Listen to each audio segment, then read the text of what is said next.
Joining us to discuss whether or not Brexit is making them mad is the Brexit-supporting Conservative MP Peter Bone and the Remain-supporting columnist Yasmin Alabai-Brown. So, Yasmin, is it driving you round the bend? I think, I honestly do think. I'm so pleased Matthew wrote this.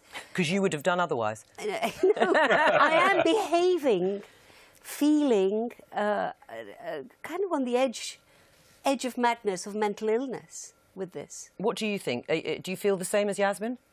No, Matthew's article in the Spectator is very good, and I recommend it.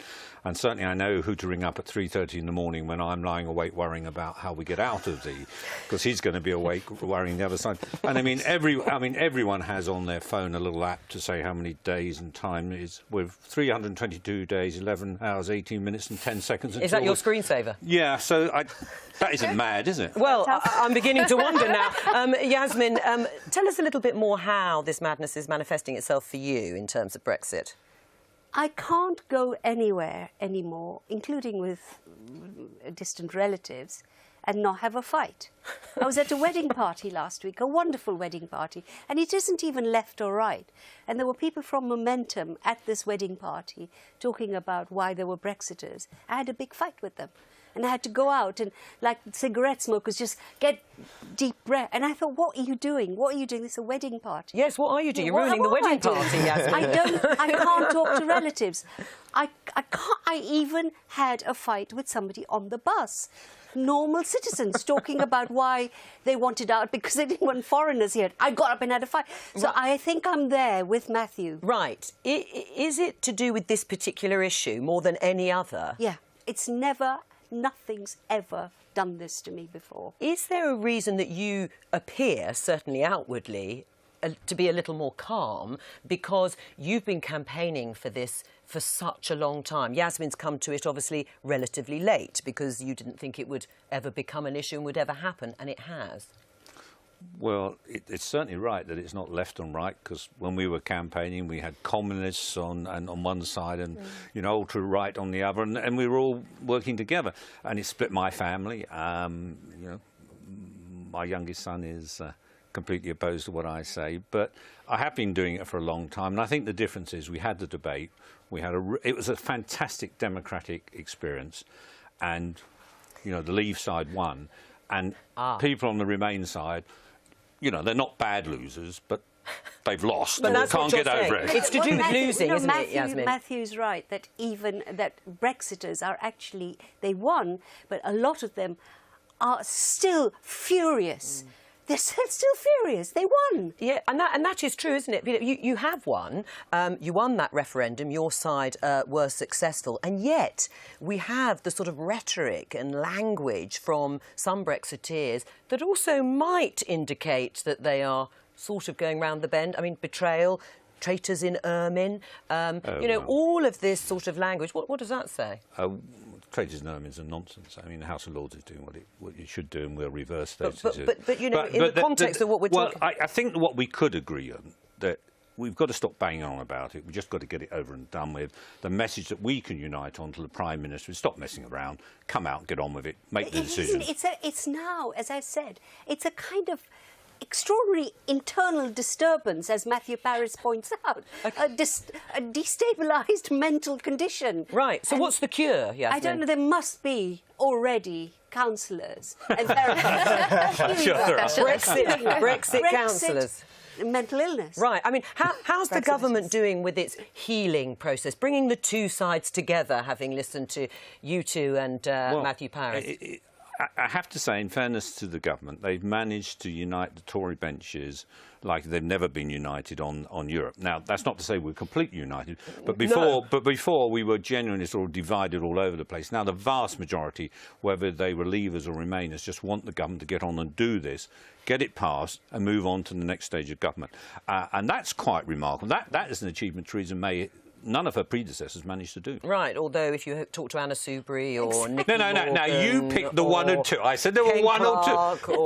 You're going to run out in a minute. Right, well, there's 350. Struggling to think of any more.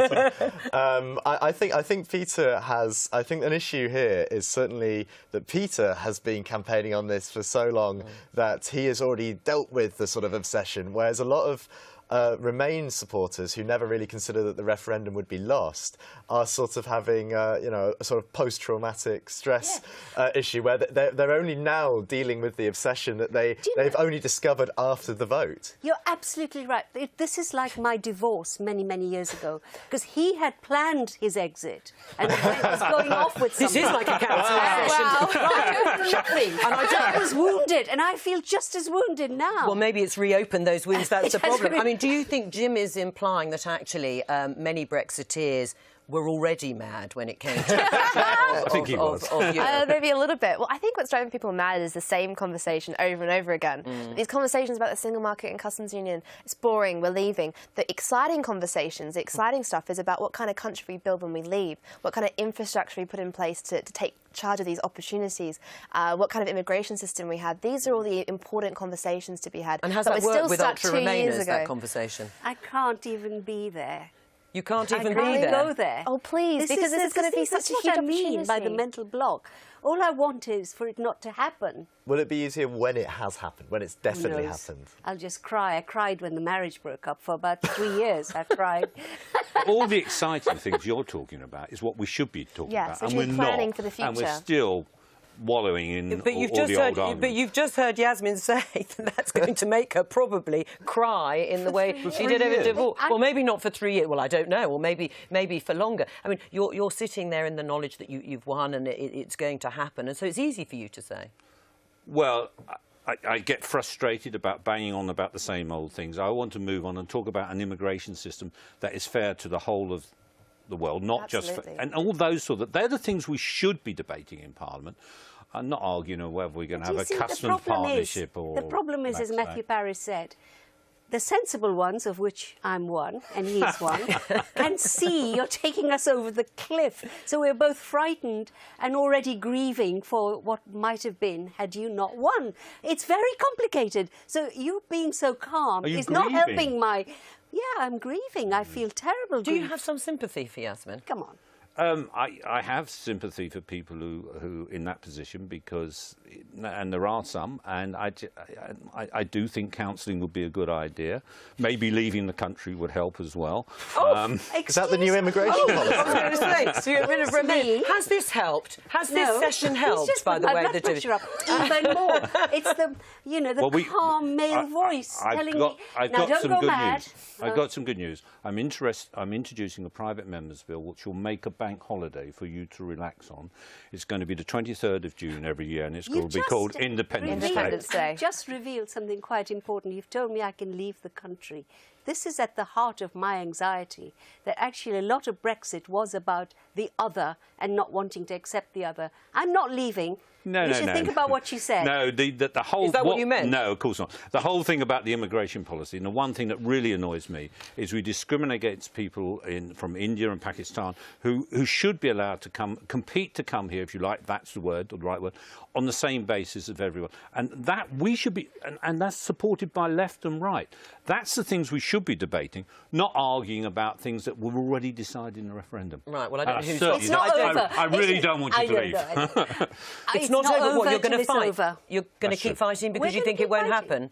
And then we'll probably end up in an asylum, but or they don't even exist anymore. But maybe I will have to go somewhere where there is an asylum. I don't know. Well, on that basis, on that happy, optimistic note, I am going to ask you both to leave, but just for studio at this stage. Thank you both for coming in.